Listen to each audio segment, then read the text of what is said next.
Um dos museus mais interessantes de Paris é o Museu Cluny, dedicado à Idade Média. Aliás, museus dedicados à Idade Média são os meus preferidos, como esse, Cartier-Latin, e o Cloisters, em Nova York, no fim do mundo. Na Idade Média, Cluny era uma hospedaria para religiosos que vinham estudar na Universidade de Paris. Mas na Antiguidade, funcionavam lá as termas de Lutécia, e pode-se visitar o Frigidário, o Caudário, o Tepidário do museu. Lá estão grandes obras de arte, como a lápide do túmulo de Philippe Pot, o vitral dos jogadores de xadrez. Mas a grande obra do museu é uma série de tapeçarias, conhecida como A Dama e o Unicórnio, La Dame à la Licorne, do final do século XV. O museu está fechado até 2021 para uma grande renovação de sua estrutura, mas uma sala especial foi construída para receber as tapeçarias que continuavam a ser visitadas pelo público antes da pandemia da Covid-19. A tapeçaria foi muito empregada nas artes decorativas dos séculos XIV e XV, quando foi dominada pela França, do século XVI, quando o principal produtor era Flanders, e novamente nos séculos XVII e XVIII, quando a manufatura dos Gobelins, em Paris, assume a precedência diante das demandas constantes da corte de Luís XIV. Como obra de arte, a tapeçaria tinha grandes vantagens sobre os quadros. Primeiramente porque podiam ser transportadas mais facilmente de um castelo para outro, quando o nobre viajava para alguma de suas propriedades. Além disso, o tecido grosso dos tapetes permitia um melhor isolamento acústico e térmico para os cômodos onde eram instalados. O conjunto de A Dame e o Unicórnio foi encomendado por Jean Leviste. Sabemos disso porque seu brasão aparece nos tapetes. Não sabemos quem os teceu, mas acredita-se que os desenhos foram realizados em Paris pelo mestre das Très Petites Heures, de Anne da Bretanha, em algum momento das duas últimas décadas do século XV. Também não se sabe se o museu dispõe da série completa de tapetes. O conjunto de 6 tapetes faz sentido como um todo, como veremos daqui a um pouco, mas Georges Sand disse que havia visto 8 tapetes na coleção, que foi encontrada pelo historiador Prosper Mérimée, o mesmo que escreveu o romance Carmen.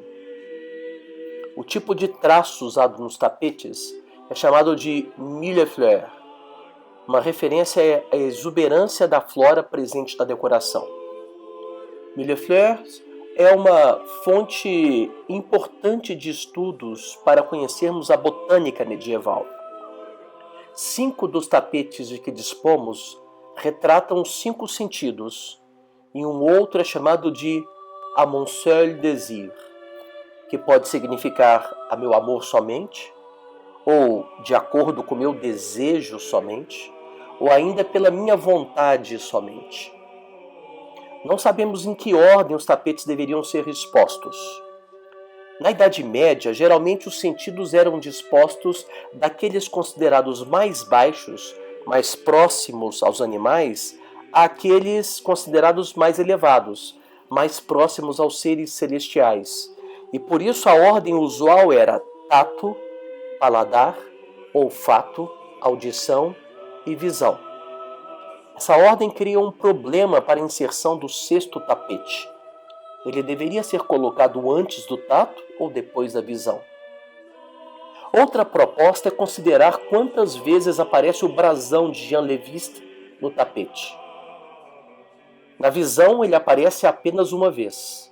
Na audição, 2 vezes. No tato, 3 vezes. No paladar, 4 vezes. E no olfato, 5 vezes, se considerarmos que uma flâmula com as armas de Leviste aparece dobrada, e por isso deve ser contada 2 vezes.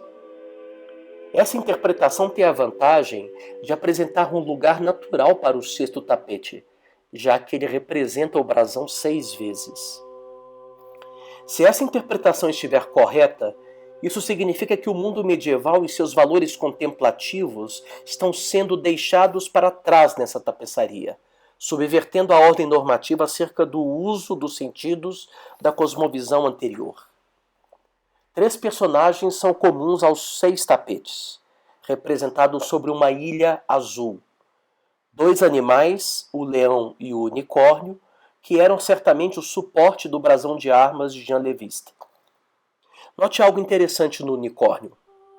O unicórnio, pelo menos até a Idade Média, tem o casco fendido e uma barba de bode, e o corpo e a cabeça de um cavalo, além de um chifre proporcionalmente muito longo. É um animal muito diferente dos unicórnios infantis de hoje. Ele é um animal feroz, que no entanto é facilmente dominável pela pureza de uma dama virgem, sendo ele mesmo um símbolo da pureza. Na Idade Média, acreditava-se inclusive que seu chifre podia purificar a água contaminada.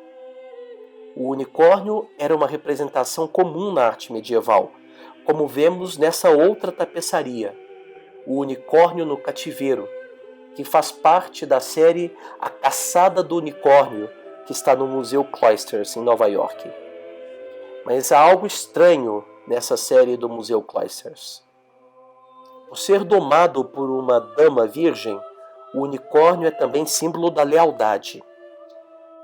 Mas na série A Caçada do Unicórnio, uma dama é maliciosamente usada para caçá-lo no tapete A Captura Mística do Unicórnio, que infelizmente está um pouco deteriorado, faltando uma parte dele. Por isso essa série do Museu Cloisters fala não da lealdade, mas da traição. Veja a cara de dissimulada da sua dama.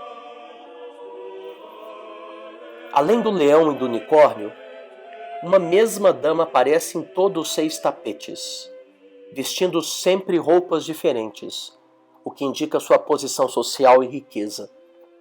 Acreditou-se por muito tempo que fosse a noiva de Jean Leviste, mas o fato de aparecer apenas o brasão dele nos quadros, e não também o brasão da noiva, afasta a possibilidade de ser um presente de casamento.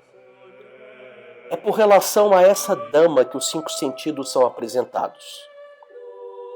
No primeiro tapete, a visão está representada pelo fato de que a dama segura um espelho no qual o unicórnio se contempla, enquanto a dama vê o reflexo do unicórnio sendo refletido.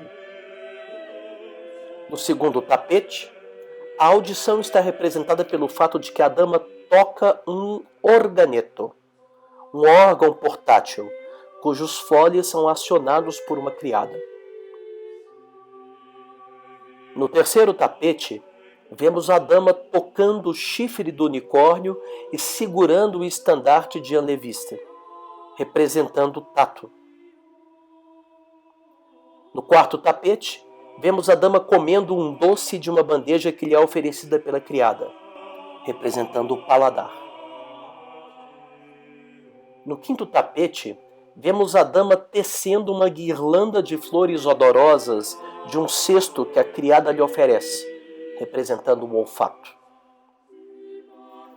O tema dos 5 sentidos é comum na história das artes, como vemos no teto da casa do Padre Toledo em Tiradentes.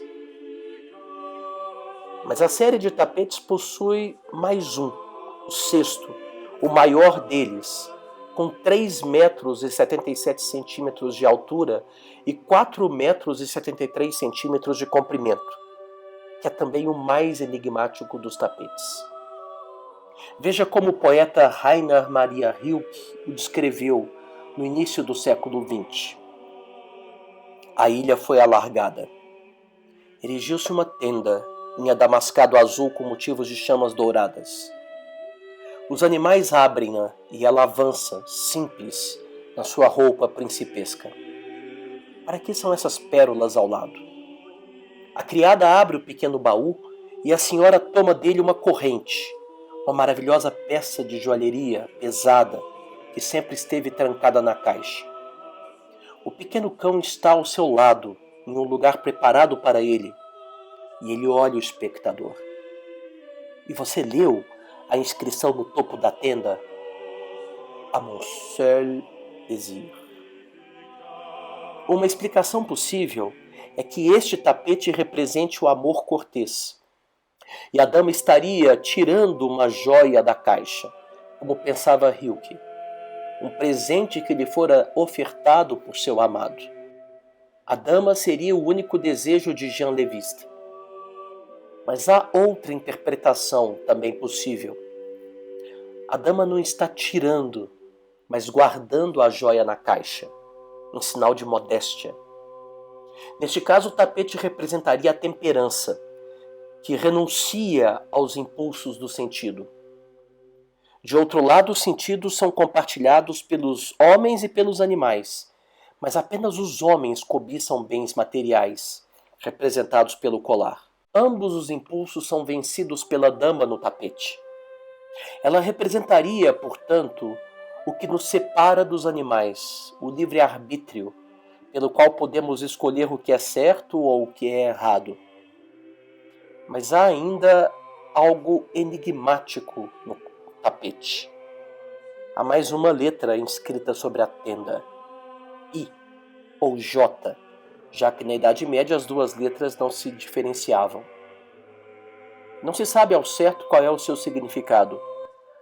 Pode ser J de Jean Leviste, ou pode ser a inicial do sobrenome da dama, caso em que A seria a primeira letra do seu prenome, e ela seria de fato o único desejo de Jean Leviste. A Dama e o Unicórnio é um registro da passagem da Idade Média para a modernidade que ocorreu no Renascimento, influenciado pelo humanismo. Talvez nenhum filósofo tenha expressado tão bem essa ruptura quanto Pico della Mirandola, pensador italiano do século XV, que apresentará uma nova concepção de liberdade, identificada ao livre-arbítrio. E esse novo conceito de liberdade, que opõe o homem à natureza, está ligado a uma possibilidade de interpretação dos tapetes de A Dama e o Unicórnio. Veja como Pico della Mirandola revela o fundamento da dignidade humana em uma conversa de Deus com Adão em A Oração sobre a Dignidade do Homem. Deus diz assim para Adão: Ó Adão, não te demos nenhum lugar determinado, nenhum aspecto que te seja próprio, nem tarefa alguma específica, a fim de que obtenhas e possuas aquele lugar, aquele aspecto, aquela tarefa que tu seguramente desejares, tudo segundo o teu parecer e a tua decisão. A natureza bem definida dos outros seres é refriada por leis por nós prescritas. Tu, pelo contrário, não constrangido por nenhuma limitação, determiná-la-ás para ti, segundo o teu arbítrio, a cujo poder te entreguei. Coloquei-te no meio do mundo para que daí possas olhar melhor tudo o que há no mundo. Não te fizemos celeste, nem terreno, nem mortal, nem imortal, a fim de que tu, árbitro e soberano artífice de ti mesmo, te plasmasses e te informasses, na forma que tivesses seguramente escolhido. Na música, a polifonia renascentista, conseguida pelo contraponto, estava atingindo seu apogeu. O contraponto é um tipo de imitação em que duas frases idênticas são sobrepostas, ligeiramente defasadas, e isso irá caracterizar a música renascentista em sua polifonia, e posteriormente também as grandes obras de Bach. Esse é o caso do moteto Ave Maria, para 4 vozes, de Josquin des Prez. O moteto é uma peça vocal religiosa comum em todo o Renascimento. A palavra moteto vem da palavra francesa mot, que quer dizer palavra, significando que ele é cantado. No moteto que estamos escutando, primeiro entram as vozes femininas. Depois, quando elas já começaram a desenvolver sua frase, entram os tenores, cantando a mesma linha, imitando, mas a partir de um ponto diferente. Isso é o contraponto, contra a nota anterior. Depois entram os barítonos e finalmente entram os baixos. Uma última curiosidade sobre o tapete. Ele aparece na série Harry Potter. Assim como o unicórnio no cativeiro também aparece na série.